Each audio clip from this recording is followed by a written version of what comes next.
Salut à tous, j'espère que vous allez bien. Faut que je te parle d'un truc. Je te parle de ça, de cette saloperie. Donc cette jante, c'est une des jantes du P100. Donc c'est des jantes tôle élargies, en 5 par 120. Je les monte sur mon P100 qui est en 5 par 160 par des cales double anthrax. J'ai eu déjà le P100 comme ça avec ces jantes là. Et cette jante là, c'est mon némésis. C'est mon antagoniste, tu vois.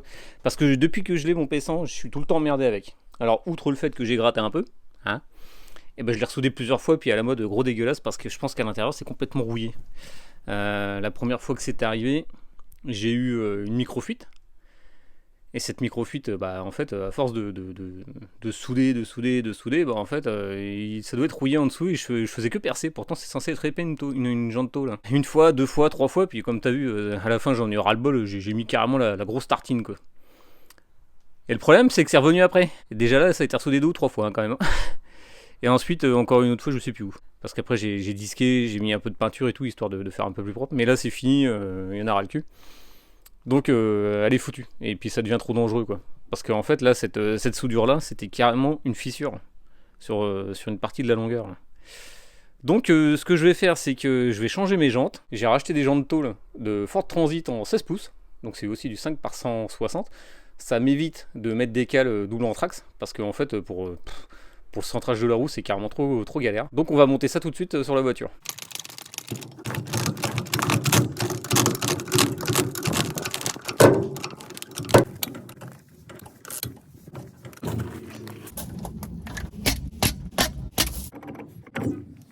Voilà, c'est installé. Ça me paraît bon au niveau du déport, tu vois. Je risque pas de toucher, je pense, l'intérieur. Parce qu'il y a quand même grave la passe. Quand tu vois ma main, quand même, il y a de quoi faire. Hein. Mais quand même tranquille.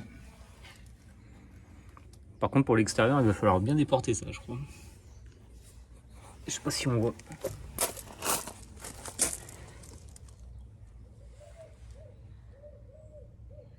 Ah, c'est un gros paquet. Après, pour déterminer le déport, il faudra évidemment que le déport ne dépasse pas de la carrosserie et donc de l'élargisseur d'aile. L'élargisseur d'aile que j'ai mis, c'est juste en fait un cache-misère parce que l'ancien proprio ou les proprios d'avant avaient tiré des ailes en découpant des lamelles sur l'aile. Ils ont juste ressoudé un morceau de ferraille et puis ils ont mastiqué et tout, c'est fait comme un gros dégueulasse. Je vais te montrer ça tout de suite. T'as l'élargisseur que j'ai rajouté qui est là et l'ancienne aile. Et donc comme tu peux le voir, ils ont fait ça comme des gougnafiers, quoi. Tu vois là, tous ces segments là ici et là, c'est en fait coupé. Et ça n'a pas été protégé de la rouille ni rien du tout, c'est pour ça qu'ils manquent. Alors là, ils ont carrément disqué, tu vois. Et puis ils ont remis un petit morceau de fer plein rond là, pour rigidifier le bord de l'aile, ce qui est pas con, hein. Mais le boulot il est mal fait, ils auraient pu ressouder ça et puis aller un petit peu plus loin dans la manœuvre. Bon, c'est pas très grave. Donc pour déterminer le déport, et bah c'est simple, je prends un niveau, tu vois, je le colle là, et je vais voir combien ça me fait par rapport au bord de la jante. Et là, si je me mets à niveau,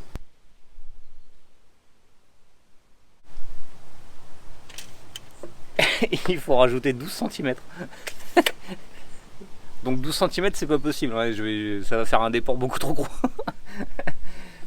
Ça va être juste affreux.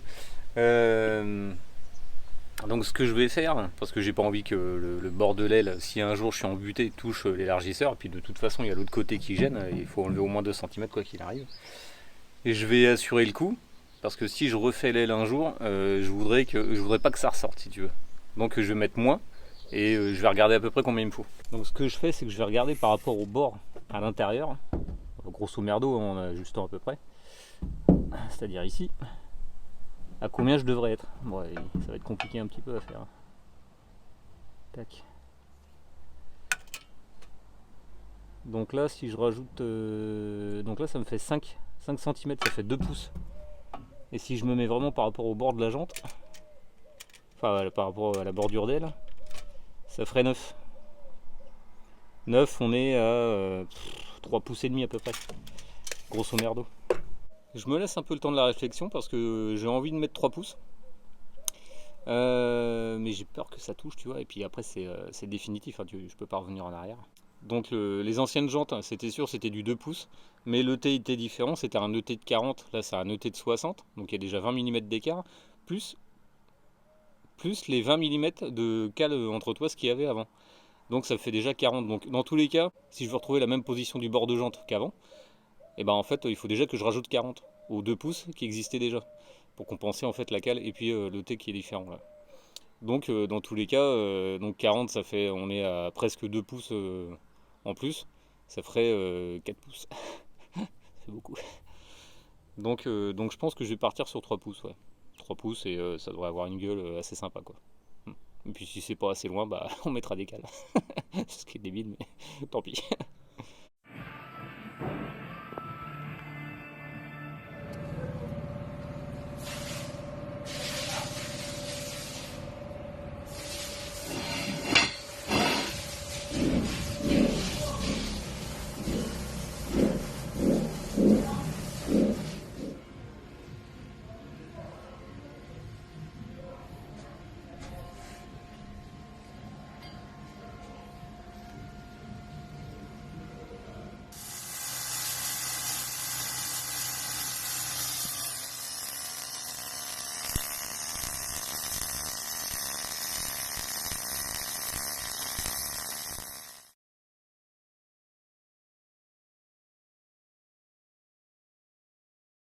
Comme tu as vu, j'ai fait élargir les jantes chez Kingtall.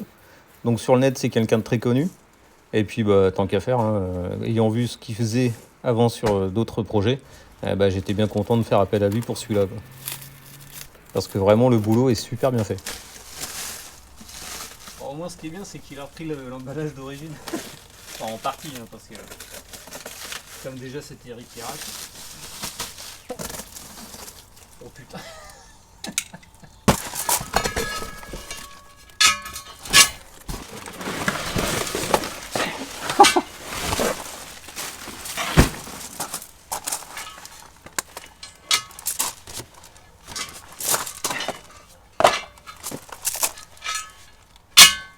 Donc comme je lui avais demandé, pour compenser l'ET qui était plus profond à l'intérieur, de 40 mm, donc j'ai fait élargir de 3 pouces et demi là.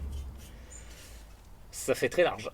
Ça fait une jante de 10 pouces de large pour du 16. Et là à l'avant c'est du 2 pouces et demi. Le problème de l'avant c'est que j'ai pas vérifié si ça se montait. Parce que j'ai pas les bons moyeux à l'avant, il faut déjà que je les change.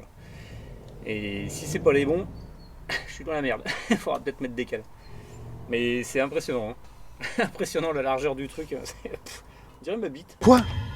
Qu'est-ce que tu viens de dire? On dirait ma bite. Quoi? Ma bite. Et... ah ouais, c'est...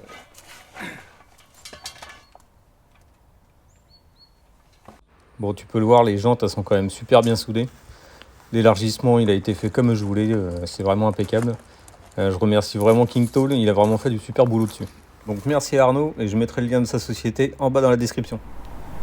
Alors faut pas regarder l'inscription, hein, plus 2,5 c'est pas bon, ça c'est une plus 3,5. Et bah merde, non, c'est quand même bien fait. Alors il m'avait dit que les jantes elles avaient pas une super concentricité, et bah, c'est des jantes d'utilitaire, hein, donc elles tournent pas très rond. Là c'est pas grave, hein, ça prend le job, de toute façon je vais pas très vite avec la voiture. Avec le petit truc.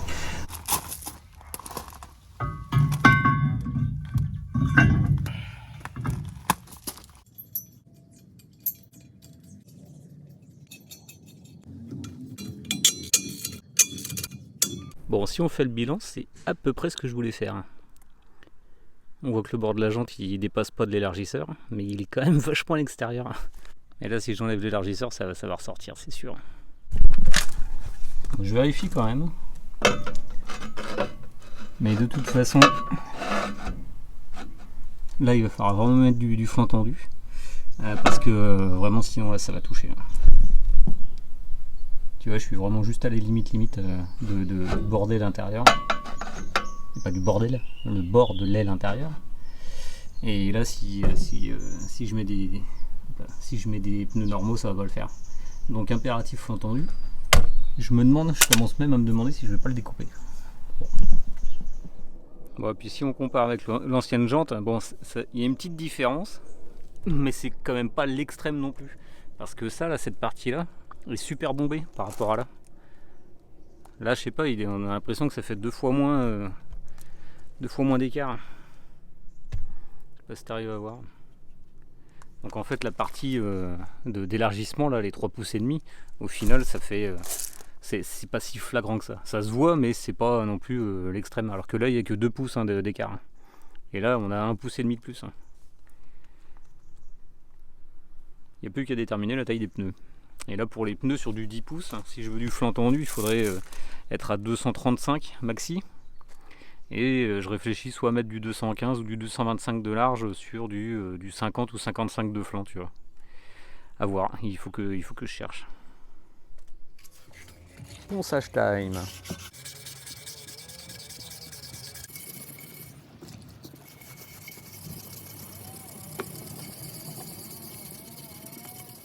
J'ai poncé et peint les jantes arrière. C'est magnifique, c'est beau. C'est très beau. Voilà, les jantes avant, c'est fait.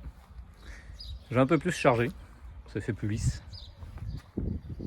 Ça a vraiment une gueule d'enfer avec ce noir profond. Ça va être magnifique. One season later. Ouais, littéralement one season later. J'ai tout chargé. Je vais aller voir quelqu'un qu'on connaît bien sur la chaîne. Ah, il bosse bien. Bah en fait, lui, son taf, j'ai pas de doute. C'est qu'en fait, déjà d'origine, les jantes, elles étaient pas super droites, quoi. Elles étaient déjà un peu voilées, quoi. Bah, d'origine, c'est voilé les gens. Ouais, non, mais là, c'était flagrant, quoi.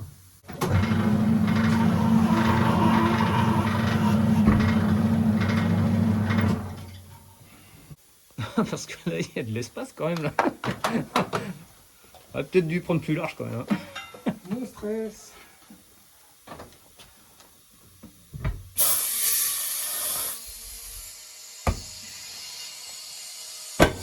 Elles sont bien faites les gens. On va peut-être plus galérer. Sous large tes jantes. Tu as eu combien, là? 9. Ouais, c'est ça, ouais. Et l'autre, c'est 10.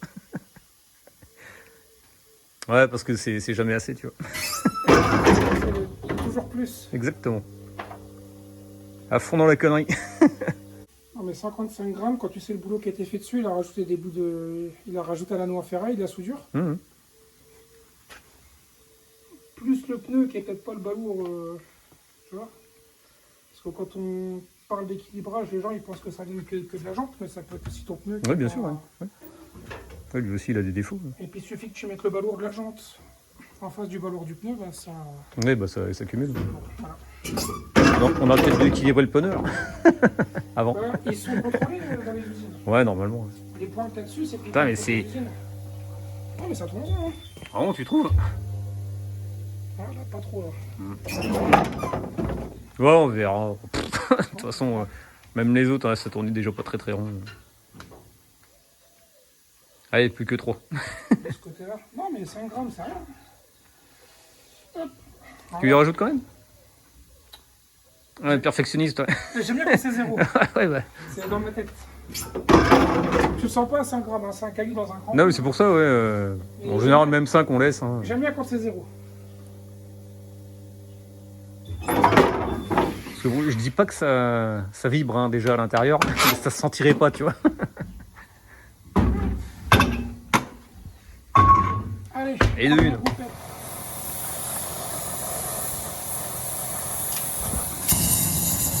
Oh vache.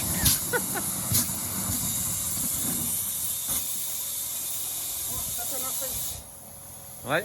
On va faire la vidéo après. Bienvenue chez moi.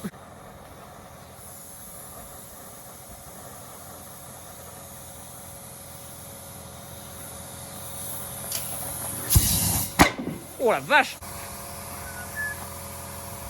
Le retour de la flamèche. Ouais. Voilà, du premier coup. Hein. Ouais, Merci, ouais, il me le balancerait sur on moi. va la nourrir.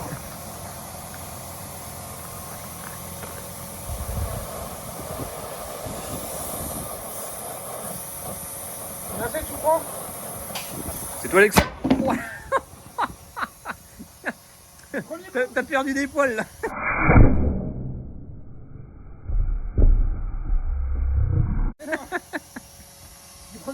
Ouais, du premier coup, impeccable. Alors, retour à la maison. Merci Seb. Comme vous l'avez reconnu, Seb, c'était celui qui avait la Clio RS qu'on a essayé sur la chaîne et la Mitsubishi Evo 6 qui a arraché du slip et qui m'a failli faire vomir. Donc, il a monté tous les pneus. T'as vu, ça a bien pété là pour les deux gros. Hein. Donc là, c'est du 215 de large en 10 pouces. Enfin, 215 le pneu et 10 pouces la jante. Et là, c'est du 195 le pneu et 9 pouces la jante. Bon, il y a un petit peu moins de flanc tendu, on va dire, sur le 195. Par contre, là, sur le 215, là, sur la 10, c'est quand même énorme. Il y a vraiment beaucoup. J'aurais peut-être dû mettre une taille en plus. Bon, on va monter les deux gros. Et puis voir ce que ça fait, là. Je pense que ça va avoir une gueule terrible. Bon, on peut voir que la jante, elle a bien rouillé. Hein. Tu vois, on l'a démontée. Et donc là, bon, c'est une partie de la soudure que j'avais refaite, mais juste à côté, c'est quand même rouillé. Et là, c'est encore plus flagrant. En fait, il y a carrément eu une réparation déjà. Parce que tu vois bien que là, il y a la continuité du cordon. Et là, ça s'arrête et ça a été vraiment rechargé à mort. Et donc, ça a été disqué, ça se voit, il y a eu du meulage, là. Tout ici. Là. Et là, c'est là où j'ai ressoudé. Qui n'est pas franchement super beau, mais bon. Donc, au pire, à refaire, enfin, si je voulais la garder, il faudrait que je recharge à mort, tu sais, que je gratte, je recharge à mort. Mais bon, là, c'est quand même bien attaqué. Et ensuite, je la fais prendre époxy, puis on n'en parle plus, quoi. Voilà, c'est posé. Bon, tu m'excuses s'il y a du vent, hein, et ça s'est pas arrêté la tempête. Ça a une gueule terrible. Donc, comme prévu, j'ai viré les cales. Donc, au final, le déport, là, la profondeur entre le fond de moyeu et puis le bord de jante, c'est quasiment le même que ce qu'il y a devant. Devant, ça reste du 5 par 120, parce que comme je t'ai dit, j'ai pas changé les moyeux. Et la profondeur, c'est quasiment la même. Ça a une gueule terrible. Ça ressort pas. C'est bien. On verra quand j'enlèverai les élargisseurs d'ailes. Au niveau de la largeur, c'est pas extrême, ça va encore. Donc tu vois là, c'est quand même pas mal. Ça lui fait un petit cul. C'est trop mignon. Ah, la vache. Il a de la gueule mon pick-up. Excellent. Putain, je suis vraiment tordu. C'est pas possible. Ce qui serait cool aussi, c'est de le mettre sur Air Ride. Alors à l'arrière, ça peut se faire. À l'avant, un peu plus compliqué, je pense. Je sais pas si j'aurai l'espace. Oups là. Je me suis fait mal à la cheville. Mais à l'arrière, ouais, ce serait cool de faire un petit pshhh à la sauce West Coast. Tu vois, rabaisser le cul à mort. Que je puisse charger les bécanes tranquille, tu vois, que ce soit pas trop haut. Voire même à ras du sol, donc ça touche par terre, hein, rien à foutre. Et puis qu'à l'arrêt, tu sais, ça soit bien posé et tout. Ce serait vraiment cool, tu sais, qu'il y ait le même espace entre les ailes avant et la roue, et puis l'aile arrière et la roue arrière. Parce que là, en fait, c'est plus haut du cul. Donc tu vois bien la petite différence entre les deux. Là.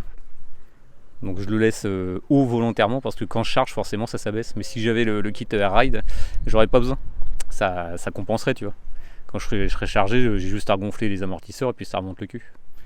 Les jantes font quand même 24 kg 4. C'est énorme, elles sont super lourdes. Je m'en doutais déjà quand je les ai eues, mais alors là, avec les pneus et tout, là, c'est vraiment un chiable à mettre. C'est super lourd. À l'avant, j'ai pas pesé encore, mais on doit pas être loin des 23-24 kg. Bon, j'ai posé celle à l'avant. Alors celle-là, elle tourne pas très rond à l'extérieur. À l'intérieur, ça va, mais à l'extérieur, il y a beaucoup. Ça a de la gueule. Il faut que je te montre un truc là, comment ça avait été monté par l'ancien proprio. Ça, c'est un moyeu de Ford Sierra. Et en fait, ils avaient repercé pour que la jante en 5 trous se monte. Donc tu vois, là, tu as les anciens emplacements de goujons. Donc les 5 par 108. Non, les 4 par 108. Et là, ils ont repercé et mis en 5 par 120. Sauf que tu as vu, là, ça tombait dans un trou. Et là, c'est pire. C'est qu'en fait, tous les goujons, ils sont à nu, quoi. Ils sont dans le vide. Ils sont à l'extérieur. C'est un miracle que ça ait tenu. Alors, ok, il y a un petit point de soudure. Je sais pas si tu arrives à voir. Il y a un tout petit point de soudure qui est là, tu vois. Il y en a un autre là. Mais franchement, j'ai vraiment eu du bol que la roue se barre pas. Donc finalement, je suis content de l'avoir changé, même si ça a été une pure galère à faire. Parce que ça n'a pas été sans mal, évidemment. Et évidemment, les disques qui étaient prévus en 4 par 108, pareil, ils ont été repercés. Et tu vois que là, ça a été ajusté à la wall again style pour que ça rentre, quoi. Enfin, bon. Si je devais changer les disques, j'aurais galéré à refaire ça, quoi. Enfin, en tout cas, maintenant, c'est posé. Qu'est-ce que t'en penses toi? Ça a de la gueule hein. Jackie Tuning n'est pas mort. Il est toujours vivant, il vit en nous. Voilà, c'est fini pour aujourd'hui. On n'a pas fait le transit, c'est pas très grave, c'est en train d'avancer, t'inquiète pas. Les vidéos sur lui, c'est en cours, t'inquiète. Là c'était un interlude, histoire de patienter un peu. Là en fait c'est une vidéo que j'ai commencé l'année dernière, vers le mois de septembre, là où j'ai eu des cagades vraiment avec la jante qu'il a fallu refaire. Donc ça a pris du temps. Tu vois en plus, j'avais prévu des pneus neige pour la saison, et puis finalement, j'ai passé la saison comme ça, donc je me retrouve à mettre des pneus neige, tant pis, ils feront l'été, bon, ça accrochera un peu plus, ça s'usera un petit peu plus vite, et puis c'est pas grave. Il n'y a pas mort d'homme. En attendant, si tu veux voir la suite du transit qui est en cours, des autres véhicules qu'il y a dans le garage, et je t'invite à partager, à liker, à t'abonner, surtout abonne-toi, c'est important. Moi je te dis porte-toi bien, allez, ciao!